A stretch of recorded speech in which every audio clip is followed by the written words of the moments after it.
Hi, this is Runkel. I'm going to talk to you about a case that the U.S. Supreme Court is deciding whether to grant certiorari. It's called New Prime versus Oliveira out of the First Circuit. Involves the Federal Arbitration Act, independent contractor, and the interstate trucking industry. So this truck driver sued the company claiming a violation of various minimum wage acts and brought that as a class action. The company, on the other hand, made a motion in court to compel arbitration, citing the Federal Arbitration Act.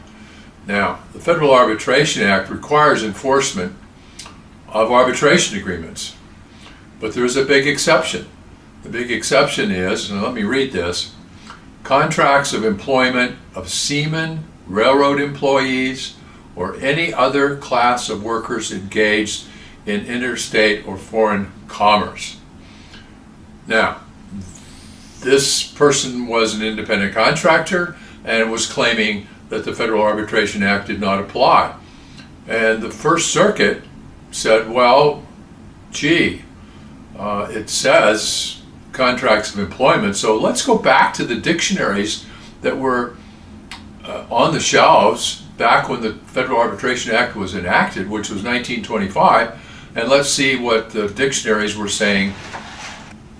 And what they decided was that it meant an agreement to do work. That's a contract of employment, an agreement to do work. So, an independent contractor has an agreement to do work, so it's an employment agreement, so the truck driver is excluded from the Federal Arbitration Act. Interesting case. Now, another issue in that case is whether this entire issue ought to have been decided by the arbitrator rather than by the court. Now, the next conference the court has is on February 16, and they may then decide whether to decide the case. And there are a couple things they typically look at. One is whether there's a split of authority among the lower courts, and the two parties disagree on that, but I think it's pretty clear there is a split of authority, and the First Circuit decision is really an outlier. The other thing they look at is whether the case involves something of national importance, and it's the interstate trucking industry, so I think that has a smattering of national importance.